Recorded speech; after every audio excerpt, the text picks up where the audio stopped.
إن الحمد لله نحمده ونستعينه ونستغفره ونعوذ بالله من شرور أنفسنا ومن سيئات أعمالنا من يهده الله فلا مضل له ومن يضلل فلا هادي له وأشهد أن لا إله إلا الله وحده لا شريك له وأشهد أن محمدا عبده ورسوله يا أيها الذين آمنوا اتقوا الله حق تقاته ولا تموتن إلا وأنتم مسلمون يا أيها الناس اتقوا ربكم الذي خلقكم من نفس واحدة وخلق منها زوجها وبث منهما رجالا كثيرا ونساء واتقوا الله الذي تساءلون به والأرحام إن الله كان عليكم رقيبا يا أيها الذين آمنوا اتقوا الله وقولوا قولا سديدا يصلح لكم أعمالكم ويغفر لكم ذنوبكم ومن يطع الله ورسوله فقد فاز فوزا عظيما وإن خير الكلام كلام الله وخير الهدي هدي محمد صلى الله عليه وسلم وإن شر الأمور محدثاتها وكل محدثة بدعة وكل بدعة ضلالة وكل ضلالة في النار أما بعد. Donc aujourd'hui on commence le cours numéro 36, c'est l'explication du hadith 28 dans les 40 hadiths de l'imam al-Nawawi. Donc on va lire le hadith ensemble. C'est عن أبي نجيح العرباد بن سارية رضي الله عنه قال وعظنا رسول الله صلى الله عليه وسلم موعظة وجلت منها القلوب وذفرت منها العيون فقلنا يا رسول الله كأنها موعظة مودع فأوصنا قال أوصيكم بتقوى الله والسمع والطاعة وإن تأمر عليكم عبد حبشي فإنه من يعش منكم فسيرى اختلافا كثيرا فعليكم بسنتي وسنة الخلفاء الراشدين المهديين من بعدي وسنة الخلفاء الراشدين المهديين عضوا عليها بالنواجذ وإياكم ومحدثات الأمور فإن كل بدعة ضلالة رواه الترمذي وقال حديث حسن صحيح. Donc ça c'est le hadith très célèbre de Al-Irbad ibn Sariya et c'est le hadith numéro 28 dans les hadiths que l'imam al-Nawawi a rapporté dans son livre, dans son recueil de 40 hadiths. Donc ce hadith est connu, comme j'ai dit, c'est un hadith très célèbre et il dit que le messager d'Allah sallallahu alayhi wa sallam, il nous a donné une exhortation, il nous a fait une exhortation qui nous a fait trembler les cœurs et qui a fait verser des larmes de nos yeux. Donc on a dit au messager d'Allah, on dirait que c'est une exhortation de la part de quelqu'un qui fait ses adieux, alors donne-nous un conseil. Alors le prophète sallallahu alayhi wa sallam a dit, je vous conseille de craindre Allah subhanahu wa ta'ala, d'avoir la taqwa envers Allah subhanahu wa ta'ala et d'écouter et d'obéir, même si celui qui va être votre chef est un esclave éthiopien, même si c'est un esclave éthiopien qui est votre dirigeant, parce que celui qui vivra après vous verra beaucoup de divergences. Alors je vous incite de vous accrocher à ma sunna et à la sunna de mes successeurs bien guidés, qui sont bien guidés et qui sont droits après moi, mordez dedans avec vos molaires et prenez garde aux nouvelles choses dans la religion, parce que toute nouvelle chose dans la religion est une bid'a, est un égarement et une innovation. Et donc ça c'est le hadith qui est rapporté par At-Tirmidhi. Il y a différentes versions de ce hadith. Le Cheikh Al-Fawzan il explique ce hadith là en disant هذا حديث عظيم وعظ فيه النبي صلى الله عليه وسلم أصحابه موعظة بليغة. الوعظ مطلوب والتذكير بالله والتذكير بالجنة والنار والبعث والنشور مطلوب والقرآن موعظة. قال تعالى وعظهم، فالوعظ مطلوب خلافا للذين الآن يهونون من شأن الوعظ ومن شأن ذكر الجنة والنار والقيامة والحشر ويهونون من هذه الأمور كما ينشر في الصحف ويسخرون من الأئمة والخطباء الذين يعظون الناس، وهذا دليل على نفاقهم وعلى كراهيتهم للحق والعياذ بالله وعلى قسوة قلوبهم. قال تعالى فما لهم عن التذكرة معرضين كأنهم حمر مستنفرة فرت من قسورة. Donc le Cheikh Al-Fawzani commence à expliquer ce hadith-là. Il dit que c'est un très grand hadith. Et dedans, il y a l'exhortation du prophète Muhammad sallallahu alayhi wa sallam, le fait qu'il a exhorté ses compagnons d'une exhortation touchante. Hein, et donc, ça nous montre que l'exhortation, c'est quelque chose qui est voulu. Hein, et quelque chose qui est bien, allez, de se rappeler d'Allah subhanahu wa ta'ala, de se rappeler du paradis et de l'enfer et de la résurrection et du rassemblement au jour du jugement dernier. Donc tout ça c'est quelque chose qui est demandé, qui est voulu de la part d'Allah subhanahu wa ta'ala, c'est quelque chose de bien. Et le Coran en lui-même est une exhortation, hein, c'est un rappel et une exhortation. Et Allah subhanahu wa ta'ala dit dans le verset 63 dans Surat An-Nisa, wa'idhum, hein, c'est un commandement, c'est un ordre de donner l'exhortation aux gens, de donner l'exhortation aux croyants. Et donc l'exhortation c'est quelque chose qui est voulu. L'exhortation, ça signifie quoi? Ça veut dire que tu rappelles aux gens et tu leur parles du paradis, de l'enfer, tu leur fais peur à propos de ces choses-là, tu leur rappelles ces choses-là. Hein? Donc ça, c'est des choses qui sont très importantes, qui malheureusement à l'époque actuelle, on n'en entend pas souvent parler. Et le cheikh, il dit qu'il y a des gens qui vivent à notre époque et qui dénigrent cette chose-là, qui dénigrent la question de l'exhortation et comme par exemple, ils dénigrent le fait de mentionner le paradis et l'enfer, le jour de la résurrection et le rassemblement. Pour eux, c'est quelque chose c'est-à-dire qu'il ne faut pas mentionner ces choses-là, c'est pas quelque chose d'important, c'est pas quelque chose de bien. Il dit, on lit ça dans les journaux, des gens qui se moquent des imams et qui se moquent des khutaba, de ceux qui donnent les discours dans les prières de vendredi ou autres, et qui exhortent les gens à craindre Allah subhanahu wa ta'ala, et qui leur parlent du paradis, et qui leur parlent de l'enfer, etc. Donc, on voit ça, comme le cheikh il le mentionne, et il dit que ça c'est une preuve de leur hypocrisie, et du fait qu'ils n'aiment pas la vérité, et que Allah nous préserve de ça, et c'est un signe également de la dureté du cœur. Et il mentionne les versets 49 à 51 dans Surat Al-Muddathir, dans lequel Allah subhanahu wa ta'ala il dit فَمَا لَهُمْ عَنِ التَّذْكِرَةِ مُعْرِضِينَ. Qu'ont-ils à se détourner du rappel? Qu'ont-ils à se détourner du rappel comme s'ils étaient des ânes qui sont en train de s'enfuir d'un lion, hein, lorsqu'ils voient un lion. كَأَنَّهُمْ حُمُرٌ مُسْتَنْفِرَةٌ فَرَّتْ مِنْ قَسْوَرَةٍ. Des ânes qui s'enfuient comme d'un lion. Il y a des gens comme ça, quand tu leur parles du paradis de l'enfer et que tu les rappelles de la foi et de l'exhortation, on dirait qu'ils ont envie de s'enfuir comme s'ils avaient vu un lion devant eux et qu'ils étaient des ânes. Donc ça c'est qu'est-ce qu'il y a rapport avec ça. Et en fait ici même au Québec il y a cette attitude-là face à la religion et face à l'exhortation en général. Vous allez remarquer par exemple que les gens ici ils vont souvent vous mentionner ça.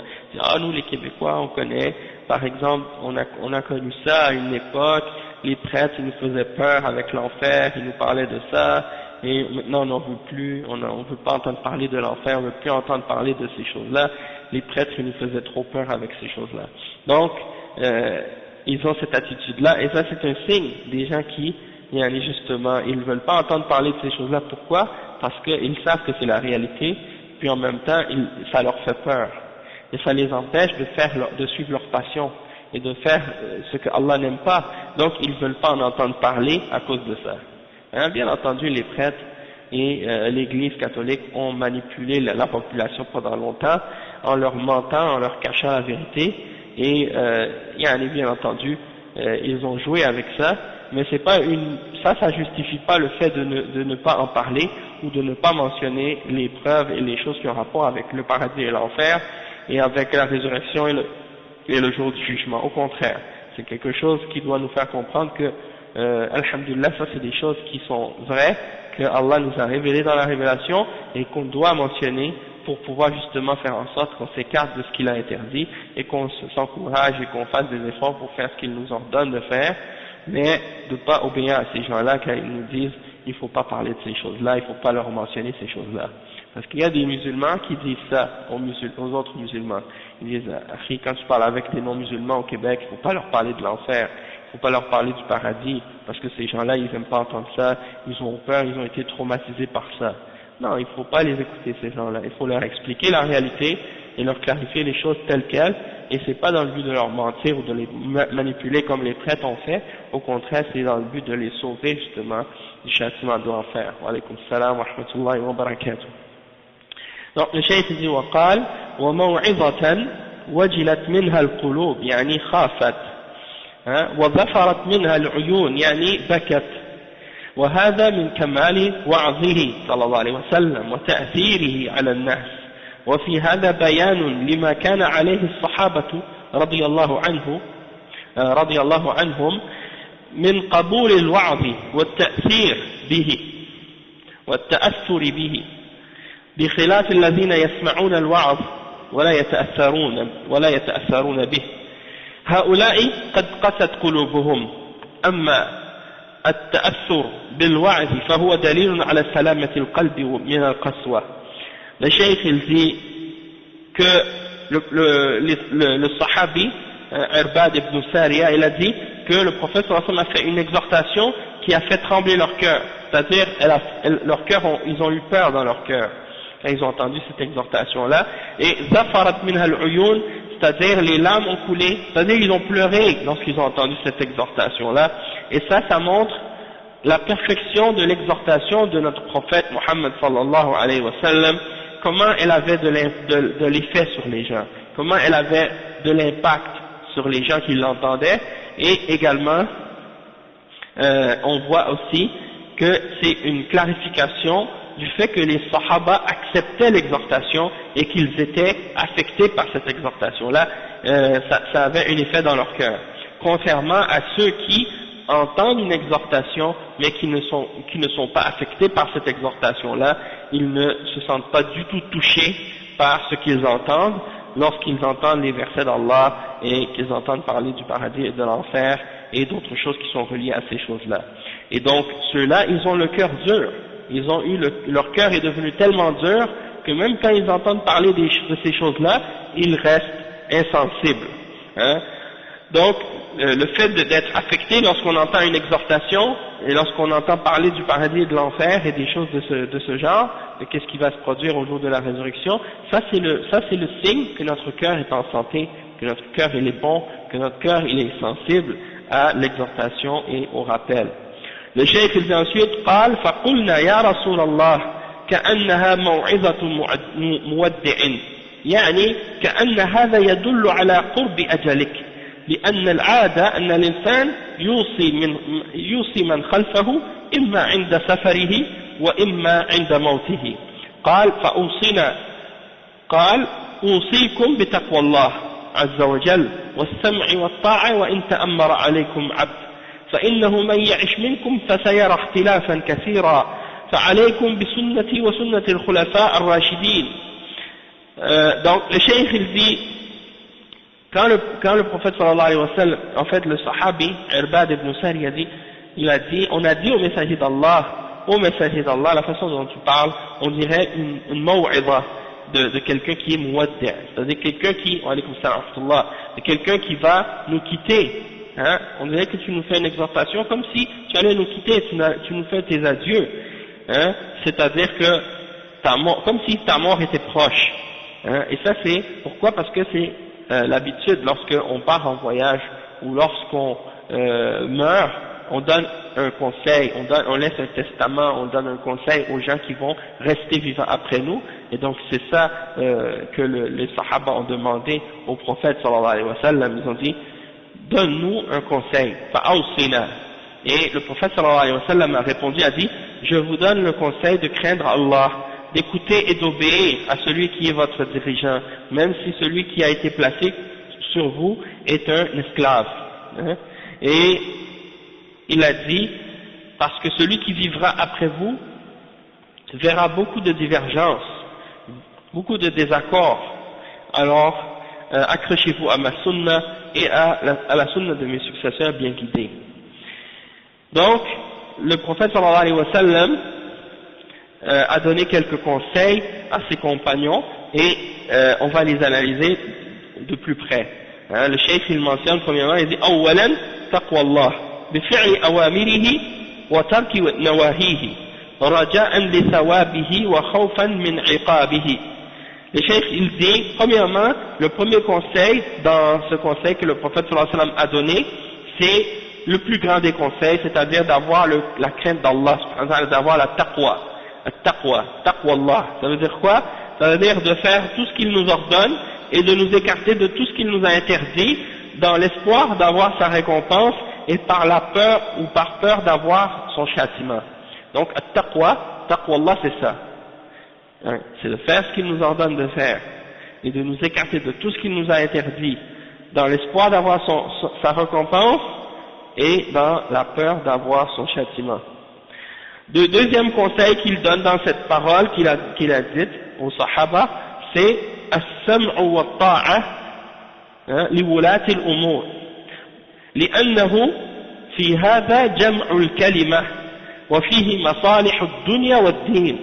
إذا اجتمعت الكلمة على إمام من أئمة المسلمين وقادهم فإن هذا يحصل فيه الخير كله ويحصل فيه اجتماع الكلمة وعدم التفرق ويحصل فيه تنفيذ الحدود على العصاة ويحصل فيه الأمر بالمعروف والنهي عن المنكر ويحصل فيه الحكم بين الناس فيما اختلفوا فيه وقطع النزاع ويحصل فيه الأمن على الأنفس والأموال والأعراض فيحصل فيه خيرات كثيرة ولهذا أوصى بالسمع والطاعة لولي أمر المسلمين ولكن بالمعروف.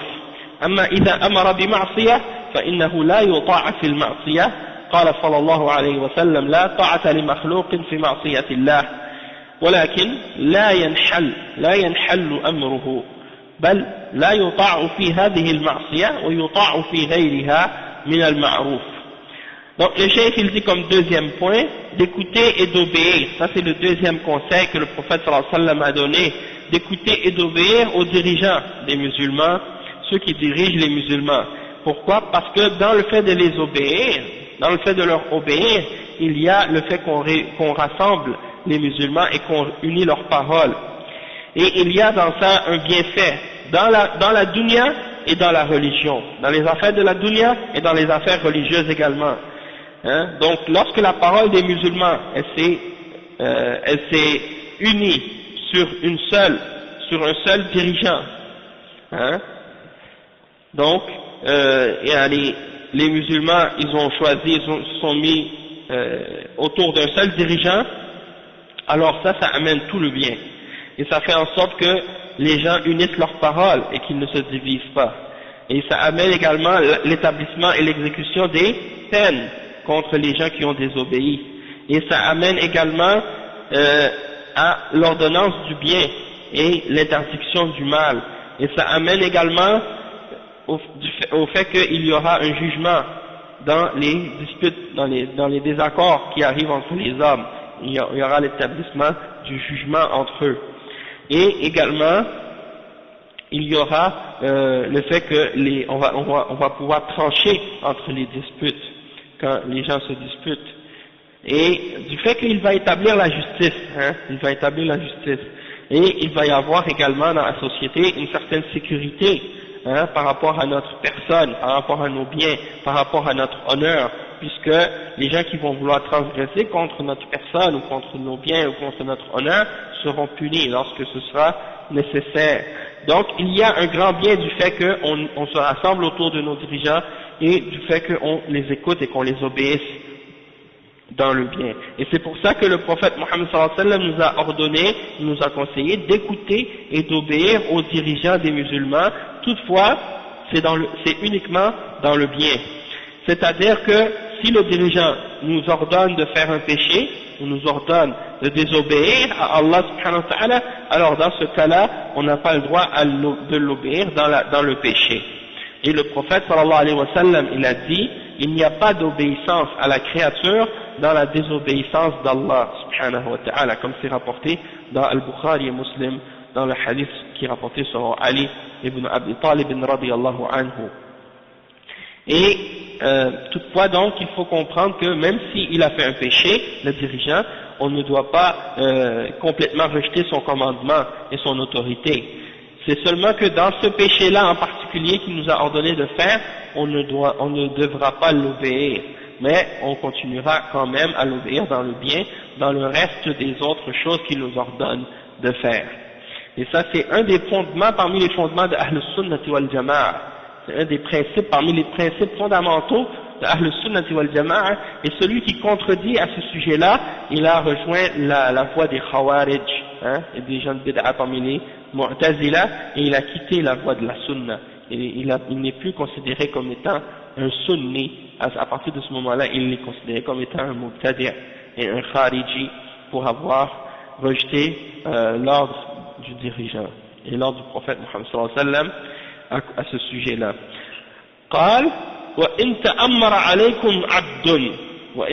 عليكم عبد هذا من باب ضرب المثال يعني لا يحتقر ولي الأمر مهما كان ولو كان عبدا وفي رواية عبدا حبشيا مجدع الأطراف يعني ما دام أنه ولي أمر المسلمين فلا يحتقر لشخصيته وإنما ينظر إلى منصبه وولايته ما دام تم له الأمر وانعقدت له البيعة فإنها تجب طاعته وحتى ولو حصل منه مخالفات لا تصل إلى حد الكفر فإنه يطاع لما في طاعته من المصالح ولما في الخروج عليه من المضار العظيمة والمفاسد ومع مناصحته وبيان الحق له يعني لا يسكت عنه ويترك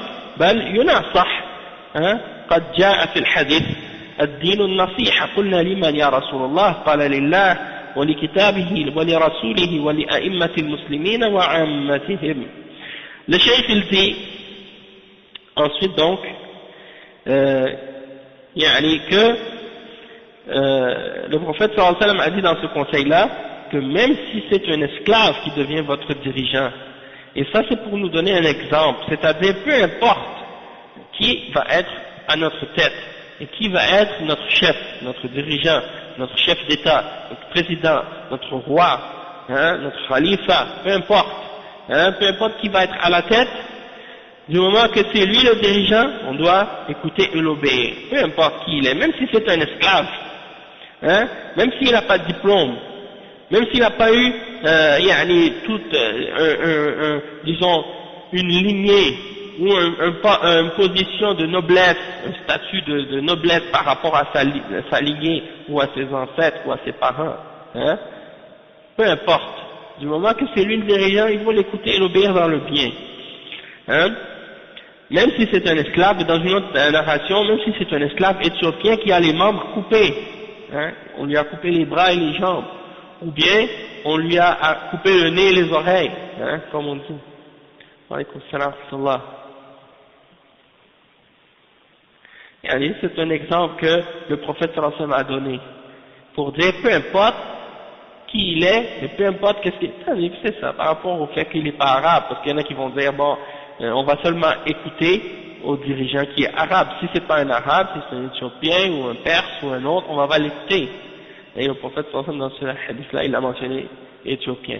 Et à l'époque, juste pour mentionner, c'était pas que il n'y avait pas que des esclaves éthiopiens, il y avait des esclaves perses, il y avait des esclaves romains, il y avait des esclaves arabes, il y avait des esclaves africains, il y avait des esclaves de toutes les tribus, de toutes différentes tribus, de toutes différentes origines.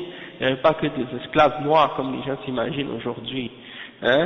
Sauf que maintenant aujourd'hui c'est l'idée que les gens ont et l'image que les gens ont. La preuve, le prophète sallallahu alayhi wa sallam, quand il a fait la première hijra, vers qui il a envoyé les sahaba, vers qui il a envoyé les compagnons dans la première hijra, il les a envoyés à l'Éthiopie. Il leur a dit, il y a un roi là-bas qui est juste, allez là-bas. Donc c'est la preuve. C'est pas pour dire que, c'est pas qu'il y a des Éthiopiens qui sont des gens respectables et nobles. Non. Wa alaykoum salam wa rahmatullahi wa barakatuh.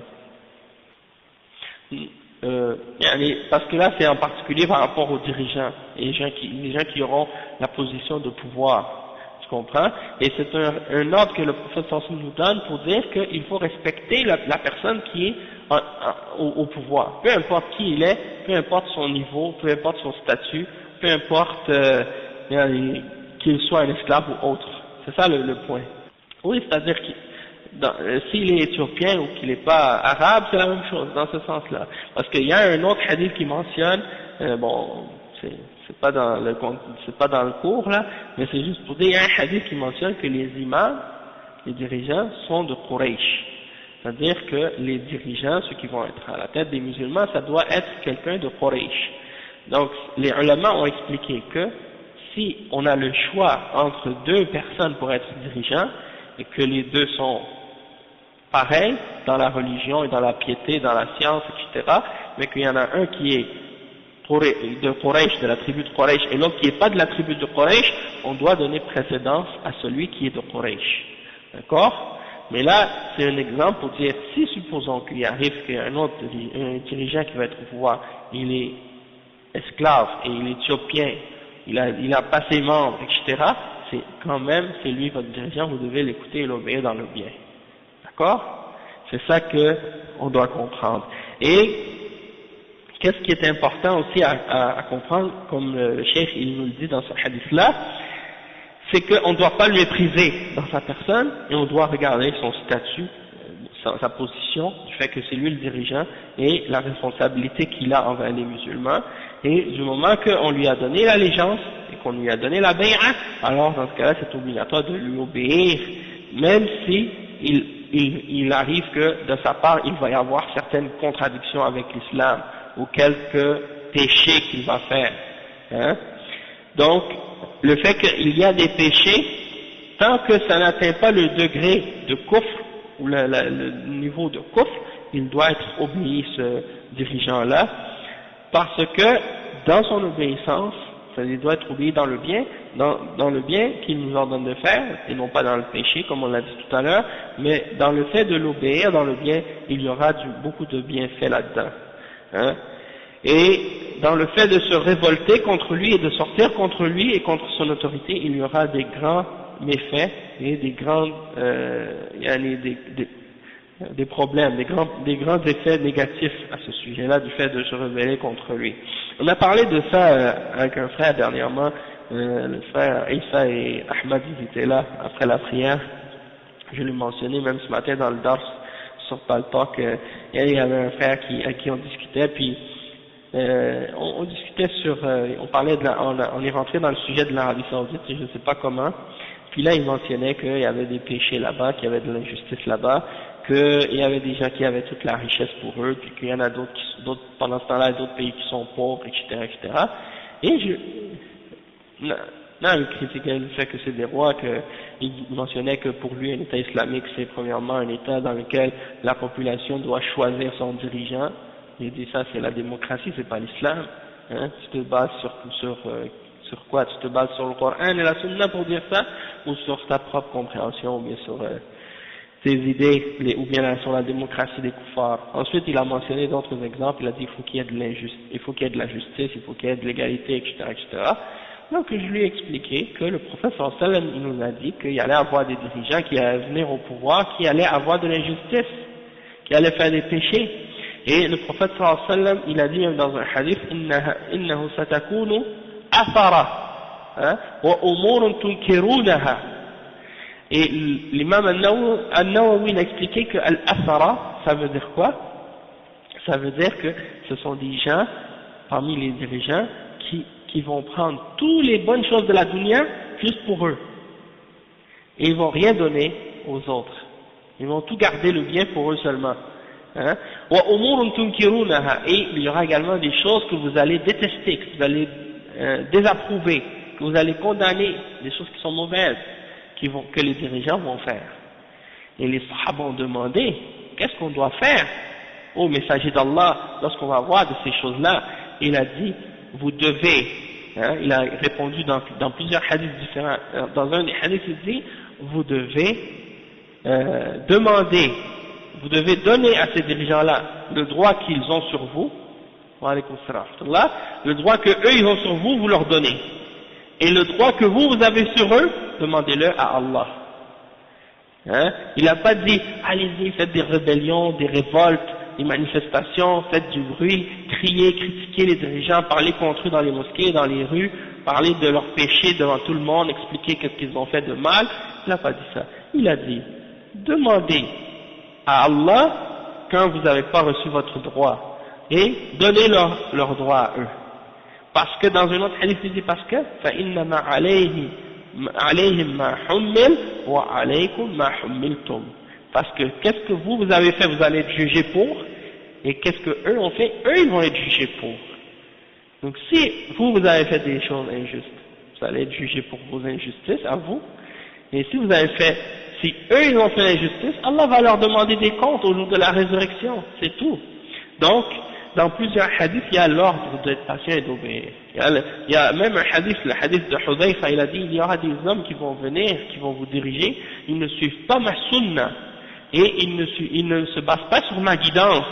Leurs cœurs sont des cœurs de diable dans des corps d'hommes.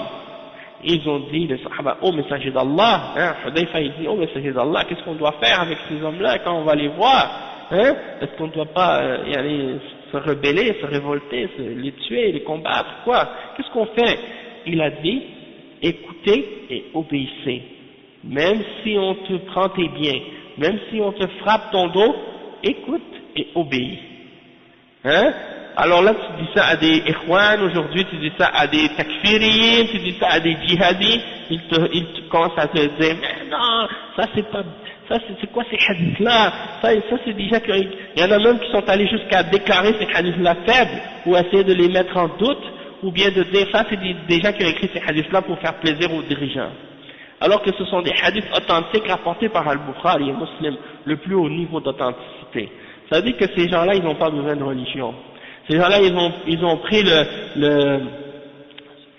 ils ont besoin des capitalistes, des communistes, ils ont besoin des communistes, des socialistes, des gens qui sont pour la révolte, la rébellion, la révolution.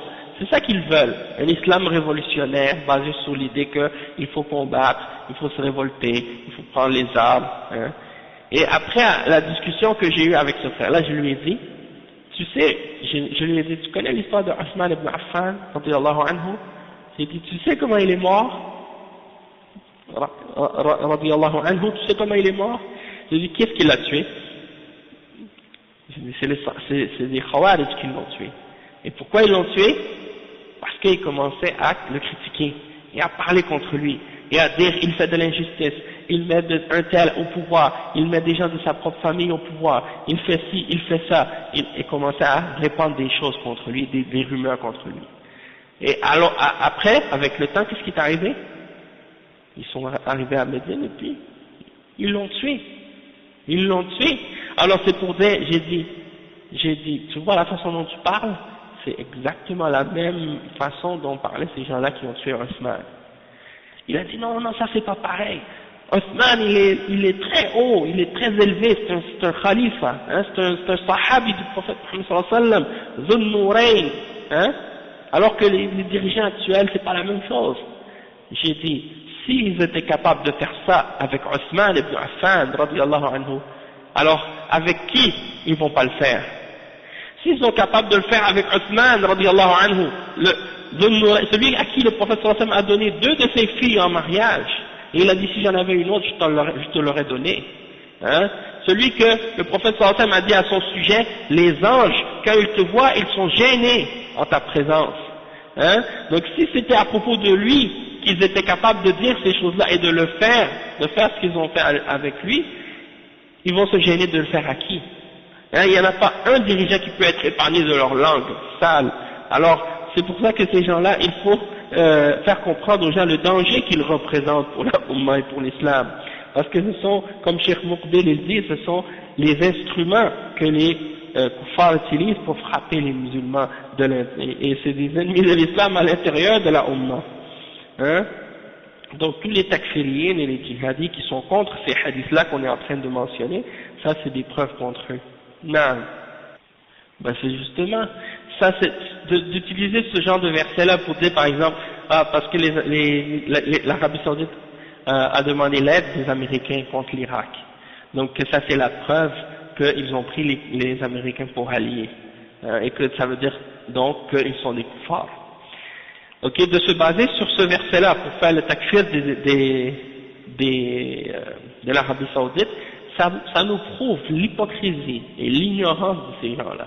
Premièrement, ces gens-là qui utilisent ce verset-là contre l'Arabie Saoudite, eux-mêmes, si on regarde dans leur attitude et dans leur comportement et dans leur conception, qu'est-ce qu'ils font dans la politique, en particulier les groupes des Ikhwan et des Takfiri, les Sururi et Qutbiyin, ce sont les premiers à demander l'aide des Américains, à demander l'aide des Nations Unies, à demander l'aide des gouvernements de kuffar ici même au Québec, d'aller demander de l'aide à l'État, de vouloir s'allier avec eux, de faire des alliances avec eux, des associations avec eux, des partenariats avec eux, et de dire, non pas, c'est pas des alliances qu'ils font seulement sur des questions, disons, des alliances par exemple économiques, ou des alliances diplomatiques, ou des alliances, parce que ce ne sont pas des États, ce sont des associations et des groupes religieux, donc ils sont les premiers à s'allier avec eux, puis à dire à ces kuffars-là, on est d'accord avec vous sur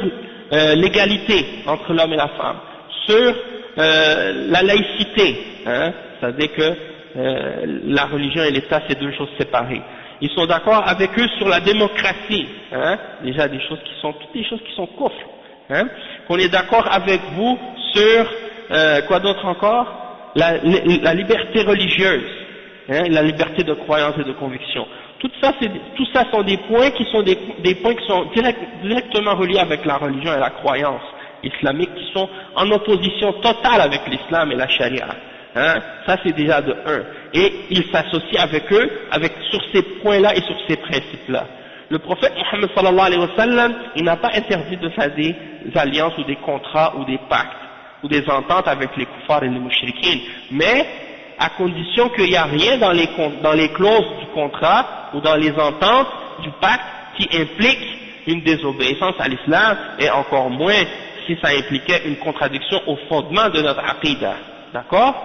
Maintenant, en ce qui concerne leur attitude par rapport à l'Arabie Saoudite, c'est la preuve de leur hypocrisie, puisque eux sont les premiers à prendre pour allier les kuffars, même dans des choses qui sont contraires à l'islam, et l'Arabie Saoudite, quand l'Arabie Saoudite fait des ententes et des pactes et des trêves politiques, diplomatiques ou économiques, des choses qui n'ont pas rapport directement avec la religion, ils sont les premiers à attaquer et à critiquer et à condamner l'attitude de l'Arabie Saoudite. Maintenant, quand on regarde la question de Al-Wala ou Al-Bara, les ulama de l'Arabie Saoudite sont tous d'accord sur le fait que les juifs et les chrétiens sont des kuffars. Allez voir les Ikhwan et vous allez voir qu'est-ce qu'ils vont vous dire.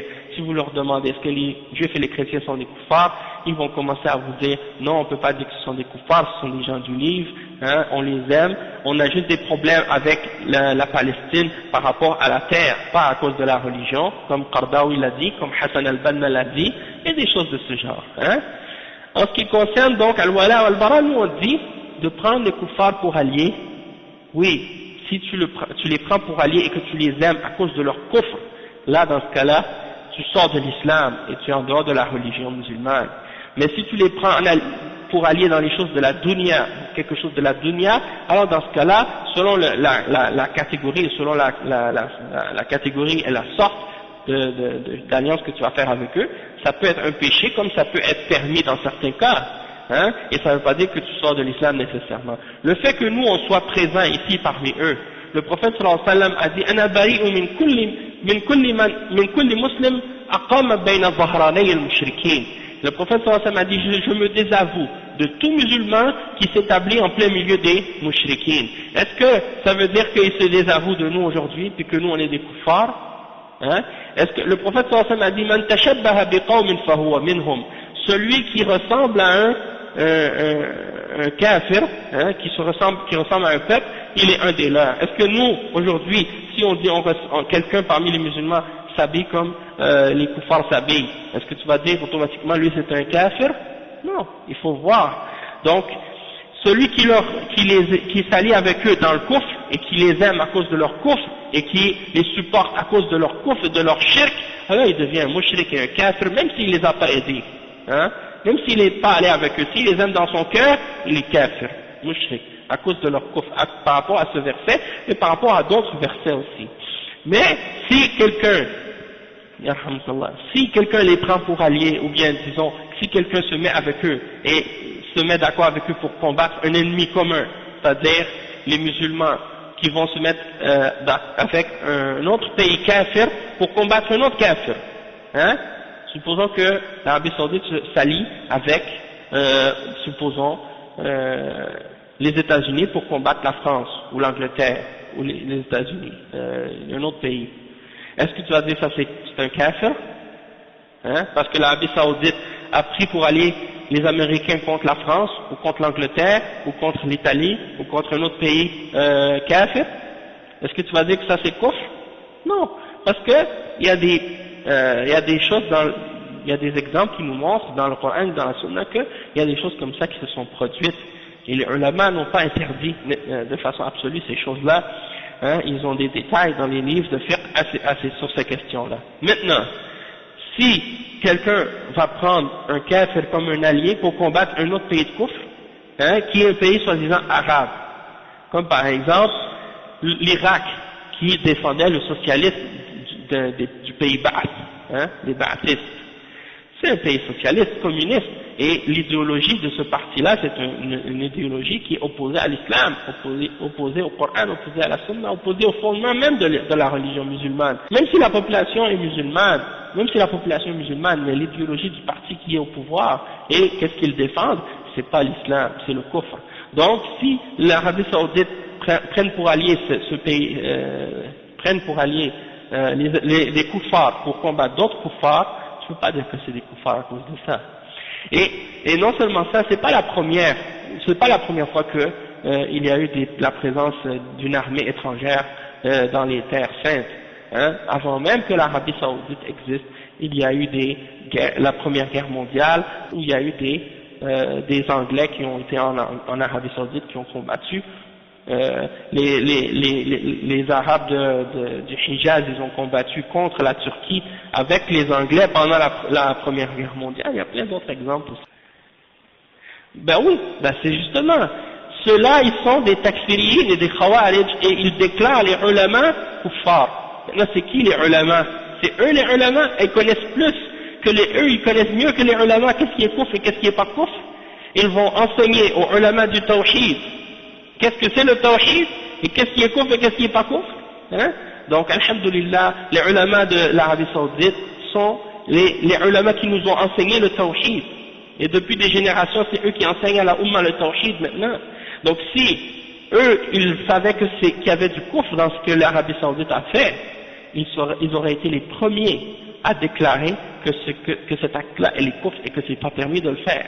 Et il y a des fatwas qui ont été donnés à ce sujet-là, et il y a des réfutations qui ont été faites par les ulama de l'islam au sujet de ce point-là en particulier, pour leur expliquer qu'est-ce que l'Arabie Saoudite a fait dans cette intervention-là, que ça n'a rien à voir avec de prendre les kuffars pour alliés et que c'est pas du kufr. Hein. Donc que ces gens-là aillent voir, ces gens-là ils se prennent plus haut que les ulama. En plus, ils font le takfir des dirigeants, et après, ils font le takfir des ulama. Alors, qu'est-ce qui reste? Il ne reste plus rien, il ne reste que la voie des khawarij. Et c'est ça la réalité de ces gens-là. Exact. En tout cas, ça c'est... Oui, c'est ça, c'est des décisions qui ont été prises par des ulama, et il y a des fatwas qui ont été faites. On n'a pas le droit, comme ces gens-là, ils disent, mais ça c'est l'État qui a imposé aux ulama de dire ça. Non, en Arabie Saoudite, les ulama, ils disent pas des fatwas pour faire plaisir aux dirigeants. Quand quelque chose est haram, ils disent c'est haram. Quand quelque chose est kufr, ils disent c'est kufr. Quand quelque chose est shirk, ils disent c'est shirk. Et ils essaient pas de faire plaisir à personne, ils ont peur de personne. Hein? Donc c'est pour te dire la vérité. Hein? C'est comme ça. Tandis que les ikhwan, les gens de bid'a, regardez eux qu'est-ce qu'ils disent. Hein? Regardez eux qu'est-ce qu'ils disent dans ces questions-là. Vous allez voir que eux sont les premiers à contredire ça. Hein? Leurs shuyukh à eux, demandez-leur c'est qui leurs savants à eux. C'est qui leur nom et quels savants ont dit ce qu'ils disent eux, et vous allez voir, ce sont des khawarij, ce sont des ignorants comme eux. Non. On lui obéit dans le bien, on lui désobéit pas on lui obéit dans le bien, on lui désobéit pas dans le bien, mais on lui désobéit dans le mal, et malgré ça, on va lui donner le bon conseil, on va lui clarifier la vérité. C'est-à-dire, on va pas se taire et on va pas l'abandonner. on va pas abandonner le bon conseil. On va parler, on va lui donner le bon conseil, bien entendu pas à la méthode des Khawarij et des Takfiriyin qui vont appeler contre les dirigeants, qui vont parler contre lui sur le minbar, qui vont faire des du'as contre lui et qui vont l'insulter publiquement et en secret. On va pas faire le conseil ou la nasiha de cette manière-là. On va faire la nasiha comme c'est enseigné dans la sunna, c'est-à-dire en enseignant, en allant le voir en personne, en privé, et en lui donnant la nasiha. Si c'est pas possible de le contacter directement, de passer par des intermédiaires, ou bien de lui envoyer une lettre et de lui donner la nasiha, et bien entendu de pas faire à la méthode, comme j'ai dit, des gens de bid'a. Donc, on va pas, ça ne veut pas dire qu'on l'oublie dans le bien, qu'on doit pas lui donner la nasiha. Non, au contraire, on lui donne la nasiha, mais pas à la méthode des Khawarij, mais à la méthode des gens de Ahl Sunnati wal Jama'a.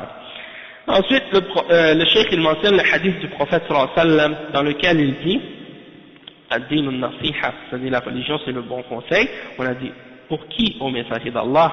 Il a dit pour Allah et pour son livre et pour son messager et pour les imams des musulmans, pour les imams des musulmans et les musulmans en général. Le troisième conseil qu'il y a dans ce hadith, dans les paroles du prophète Muhammad sallallahu alayhi wa sallam, c'est de suivre sa sunna lorsqu'il y a des divergences. Donc, le cheikh il dit الثالث اتباع السنة عند الاختلاف لقوله صلى الله عليه وسلم إنه من يعش منكم فسيرى اختلافا كثيرا إنه من يعش منكم هذا إخبار منه صلى الله عليه وسلم وهو علم من أعلام نبوته فإنه أخبر عن المستقبل وعن شيء لم يحصل بعد وحصل كما أخبر فسيرى اختلافا كثيرا يعني يظهر اختلاف في الأمة في الآراء وفي الأقوال وفي الأعمال فما العلاج إذا حصل؟ العلاج التمسك بسنة الرسول صلى الله عليه وسلم وهذا كما في قوله تعالى فإن تنازعتم في شيء فردوه إلى الله والرسول وليس الحل هذه المشكلة أن يؤخذ برأي فلان وفلان بل يؤخذ بما قام عليه الدليل من كتاب الله وسنة رسوله صلى الله عليه وسلم وهما كفيلان بحل المشاكل وترك الله فيهما وترك الله فيهما من شيء ينفع الأمة في الدين والدنيا إلا وبيناه ما ترك الله فيهما من شيء ينفع الأمة في الدين والدنيا إلا بينه فالرسول صلى الله عليه وسلم يقول تركتكم على البيضاء ليلها كنهارها لا يزيغ عنها بعدي إلا هالك وقال إني تارك فيكم ما إن تمسكتم به لن تضلوا كتاب الله وسنتي فما المرجع عند الاختلاف وهذا فيه رد فهما المرجع عند الاختلاف وهذا فيه رد على الذين ينادون est-ce que l'heure est rentrée? ok أذن وهذا فيه رد على الذين ينادون بحرية الرأي ويقولون كل له رأي ولا نحجر على الناس. Donc le cheikh il dit troisième point, parmi ce qui est mentionné comme bienfait dans ce hadith, le fait de suivre la sunna lorsqu'il y a des divergences. Le prophète sallallahu alayhi wa sallam dit فَإِنَّهُ مَنْ يَعِشْ مِنْكُمْ, yani celui qui va vivre après parmi vous. Ça c'est une information de la part du prophète Muhammad sallallahu alayhi wa sallam, et ça c'est un des signes parmi les signes de sa prophétie. Il nous a informé des choses qui vont arriver dans l'avenir, des choses qui n'étaient pas encore présentes, qui allaient arriver dans l'avenir. Et ces choses-là se sont produites comme il nous avait prévenu. C'est-à-dire il va y avoir beaucoup de divergences dans la Ummah, différences d'opinions, différentes paroles, différentes actions. Quel est le remède de ces divergences-là? C'est quoi la solution, le remède lorsqu'il y a des divergences? Le cheikh il dit que le prophète sallallahu alayhi wa sallam il nous a donné le remède Et le remède, c'est de s'accrocher à la sunna du messager sallallahu alayhi wa sallam, hein, comme c'est mentionné dans la parole d'Allah subhanahu wa ta'ala dans le verset 59 dans Surat An-Nisa. فَإِن تَنَازَعْتُمْ فِي شَيْءٍ فَرُدُّوهُ إِلَى اللَّهِ وَالرَّسُولِ. Si vous divergez, hein, dans quoi que ce soit, alors ramenez-le à Allah et à son messager. وَلَيْسَ الْحَلْ, le cheikh dit, la solution de ces problèmes-là, hein, c'est pas que chacun prenne l'opinion d'un tel ou d'un tel, l'opinion de qu'est-ce qu'un tel a dit ou de l'autre, de qu'est-ce que l'autre a dit. La solution à ce problème-là, c'est de prendre ce qui a été établi, hein, dans le Coran et dans la Sunna comme preuve. Et c'est ces deux choses-là qui vont régler, c'est ces deux références-là, ces deux sources-là qui vont être la solution à nos divergences et à nos problèmes. Il n'y a pas un problème qui arrive dans la Ummah excepté que ce soit dans les choses de la religion ou dans les choses de la dunya, excepté que il y a une clarification de ce problème-là dans la parole d'Allah subhanahu wa ta'ala ou dans la parole du messager sallallahu alayhi wa sallam. Et le messager d'Allah sallallahu alayhi wa sallam a dit, je vous ai laissé sur une clarté. Hein, sa nuit est semblable à son jour. Et personne ne s'en écarte excepté celui qui périt. Et il a mentionné dans un autre hadith, il a dit, je vous laisse deux choses. Tant que vous allez rester accroché à celle-là, vous n'allez jamais vous égarer. Il a dit, c'est le livre d'Allah et ma sunnah. Donc, quelle est la référence lorsqu'il y a une divergence? À quoi est-ce qu'on doit retourner? Eh bien, on doit retourner au Coran et à la Sunna. Et donc, ça, c'est la réfutation de ceux qui prétendent aujourd'hui appeler à la liberté d'opinion. Et qui dit, chacun doit avoir son opinion et il ne faut pas limiter les gens. Le cheikh dit, هؤلاء نقول لهم نحن لا نحجر على الناس ولكن نقول مرجعنا ومرجعكم ومرجع الجميع هو كتاب الله وسنة رسوله صلى الله عليه وسلم والله تعالى ما تركنا للاختلاف ولا تركنا للآراء والأقوال وإنما أمرنا باتباع كتابه وسنة رسوله الذي أمرنا الله به. Donc le cheikh il termine, on va terminer avec ça, il nous dit, on dit à ceux-là, nous on n'essaie pas de limiter les possibilités pour les gens, au contraire on leur dit, notre référence et notre retour doit être de ramener toutes choses à Allah et à son messager, sallallahu alayhi wa sallam, dans le Coran et dans la Sunna. Et Allah ne nous a pas laissé avec les divergences et les différences d'opinion, les différentes positions. Il nous a ordonné de suivre son livre et la sunna de son messager d'Allah sallallahu alayhi wa sallam, et ça c'est ce que Allah nous a ordonné de suivre, et donc c'est ça qu'on doit faire. Donc on va s'arrêter ici pour aujourd'hui et on continuera ça la semaine prochaine inshallah. Subhanakallah wa bihamdik, ashhadu an la ilaha illa ant, astaghfiruka wa atubu ilayk. Barakallahu fikum wa jazakumullahu khairan, wassalamu alaykum wa rahmatullahi wa barakatuh.